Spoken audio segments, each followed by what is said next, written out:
What is good, everybody? Oh my goodness. So it's about to be workout time over here. So this is my get up. Anybody else still enjoy the scrunchie? This one, I don't even know what the brand is, but it's so huge that you can do the perfect top knot. And I've never been able to do those before. So for what it's worth, you're welcome. I am going to share with you today. Really, I'm calling it lessons on lessons, just like blessings on blessings. Okay, you see what I did there? But this is, you can think of it as a way of giving lessons to your younger self, let's say. So if you could go back to a time in a season where you could have really used a mentor to show up, you're that human now, hopefully, right?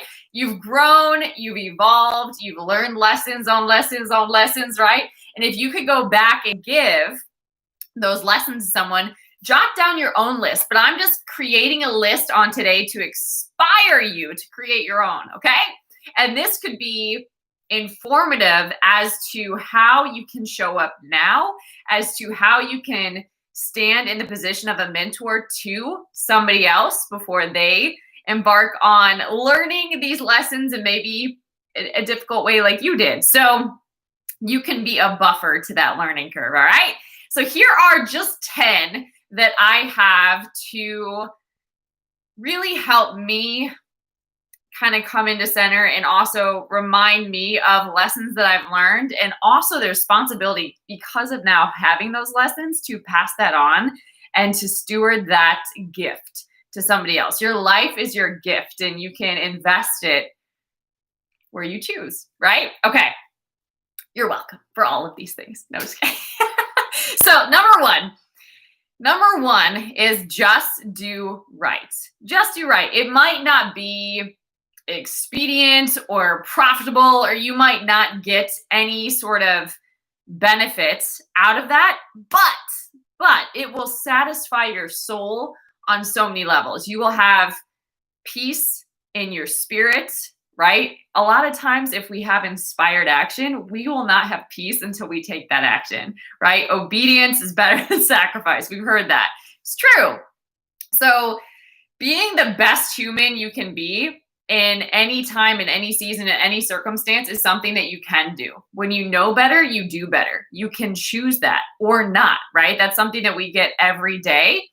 So the best way to not regret years of your life and wasted virtue or wasted time, energy, resource is to be the best you wherever you're planted. Grow, bloom where you're planted. That's what those quotes mean. How can you literally get the most out of where you are and grow through what you go through, and do it with grace and do it with sass, if you've got sass, and do it with your uniqueness, okay? It can be better and it must be better, and everything is to help us, and you have the power to be the change. You have the power to be the change. You know, whenever you get that question, I've heard it before, when you get that question about, oh, someone should do something about that, or who's going to do something about that, right? You're it. You're the someone. So if you have that desire, it's now your responsibility. And we don't like to accept that, but it's true. Okay. Number 2 is be courageous.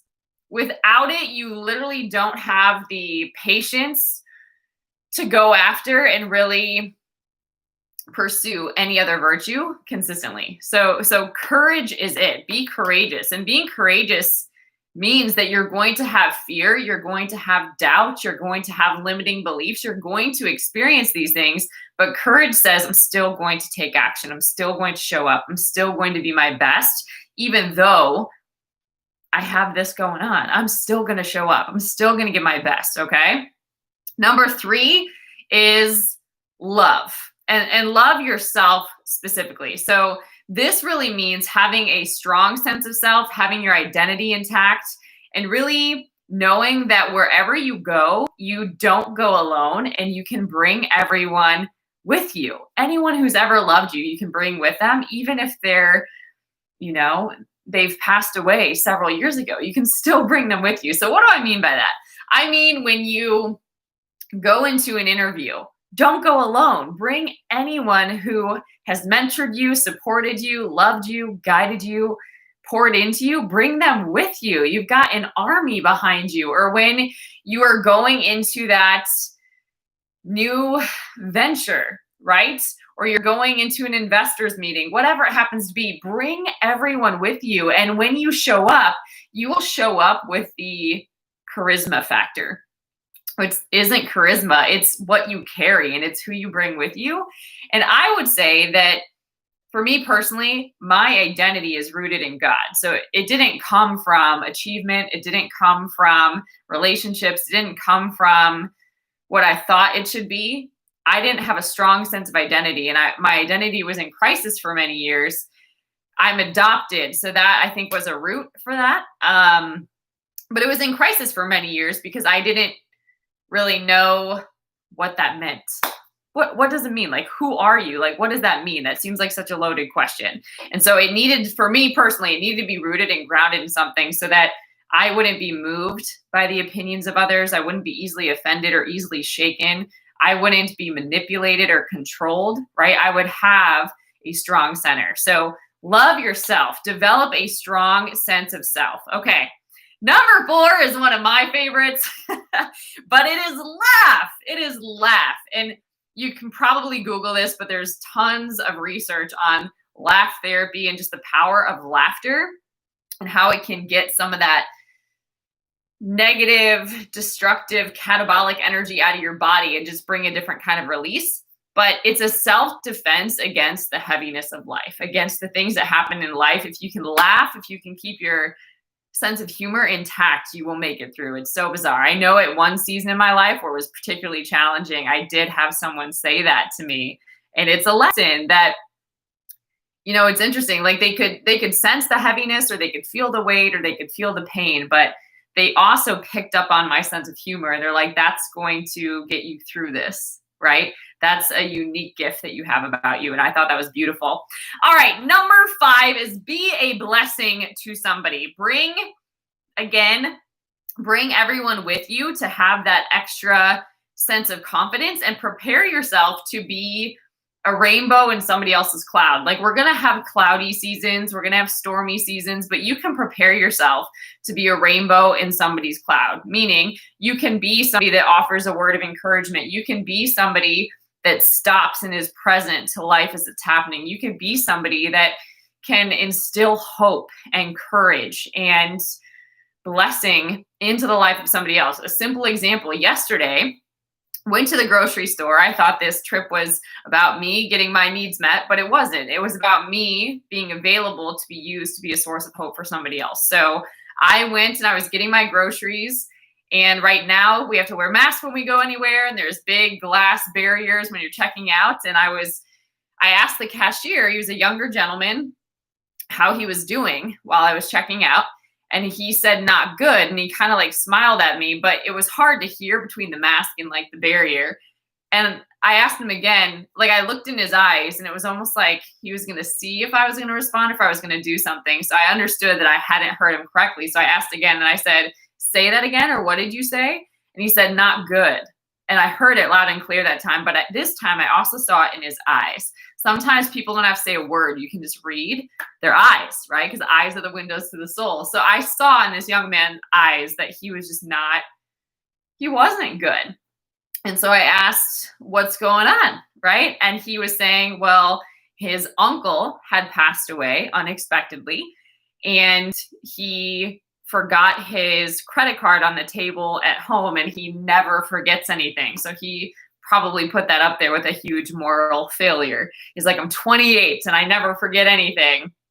And so I saw that as an opportunity to not just kind of like smile and be on my way.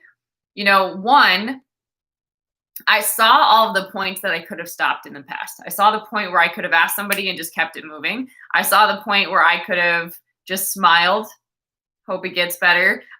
You see what I'm saying? Like I saw opportunities where they could have been missed opportunities. Okay. And I knew to show up in each one with this gentleman. So when I had asked him what's going on, and I asked him if the loss was sudden, and I mentioned that there's grace for that. And he's, not showing up it's not a reflection or a character flaw, right? And I was able to offer him words of encouragement, and I just let him scan the items, and I bagged my own bags to kind of take that weight off for him and give him a breathing moment, and just had some opportunity to bless him. And I just saw and witnessed just this hope and this lightness be restored.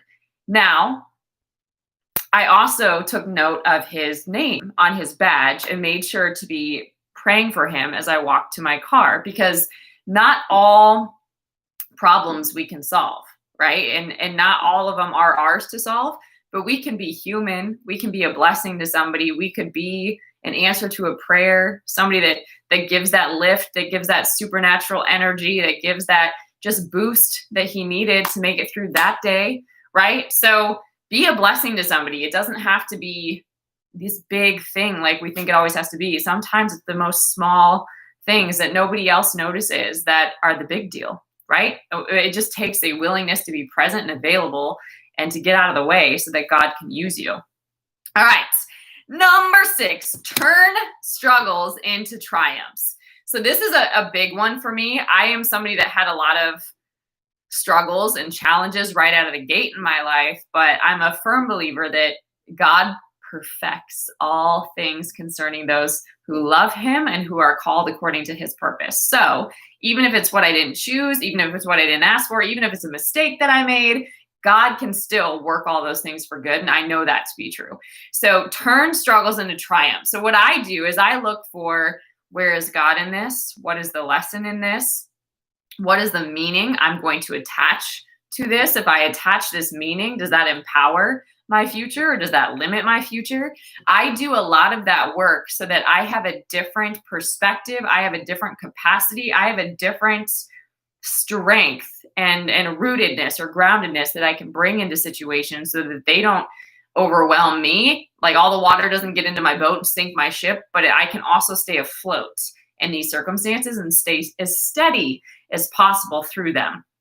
And if you choose that this is going to be a triumph, you'll look for all the ways that it is, and it'll kick in this active faith and this like new momentum, and then you'll be able to start running again. You'll get your wings back too, okay?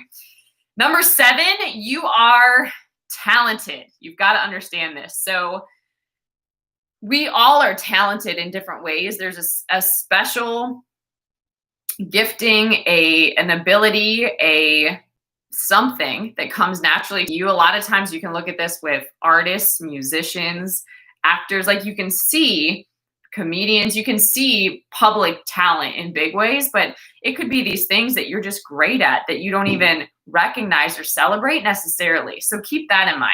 But you are talented and you've got to understand that. You've got to celebrate that. You've got to develop that, okay? All right. Number 8 is learn to say no.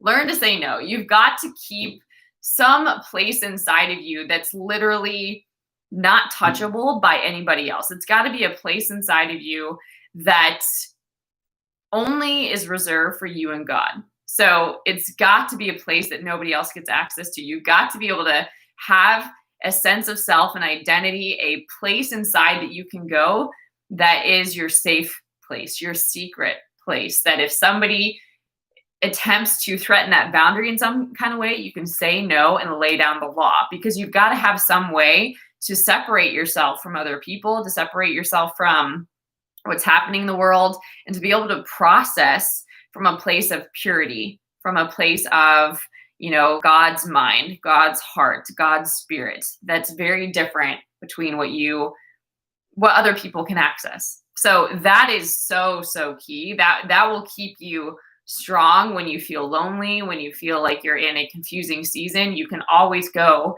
to this safe place, the safe that can't be touched or hurt or destroyed by anybody else. Okay. Number 9 is always do your best. I have determined that this is the way to have no regrets in your life, because yes, when you know better, you do better. But if you're always doing your best, if you literally end your day fully tapped out, like there's literally nothing else you could juice out of that day, and you've literally poured out everything that you can, you build that as a practice, and every day you're just building and you're being, you're doing, you're becoming more. So you don't have anything to regret. And when you know better, you apply that and you integrate that to what you're doing. So I think that that is one of the best ways to not be fearful that you're going to miss out on something or even miss anything, but you can just keep doing your best and trust that that's enough. And then when you need to have more information or get access to something, you will. You will. Just trust it.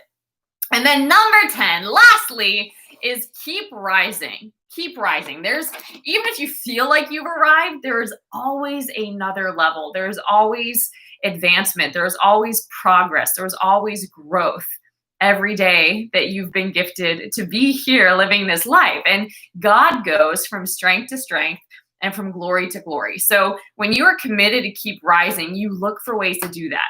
Okay. Just like if you were committed to limiting your potential, or if you've made that a habit, or if you've made that a practice, you're committed to that too. So you can flip it and focus on, what are the ways that I can rise? What are the ways that I can empower myself? What are the ways that I can develop? What are the ways that I can serve?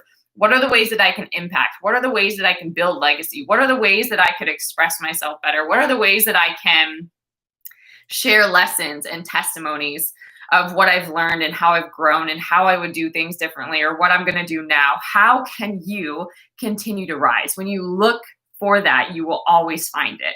All right. Because what you focus on grows. Okay. So my assignment to you, the task, is to literally, just like what I did, I just created a sample list for you to give you an example of how you can do this, but just come up with a list. It could be a list of testimonies. You can connect stories and events that happened in your life into lessons. It could be just, your top 10 things that you wish your younger self would have known, or it could be the top 10 things that you want to leave the world with, whatever it is. But that informs your mission, that informs your vision, that informs your impact, that informs your leadership. And it's so, so powerful when you can get that on paper, when you can see it, when you can identify it, when you can celebrate it, you can live it. Okay. So take some time to do that. And I'm going to go work out. One of my secrets is put on your workout clothes, because if your workout clothes are on, you're going to just make sure to get that workout in at some point during the day. So fun trick, go put on workout clothes and get it in. All right, guys, until next time, stay blessed.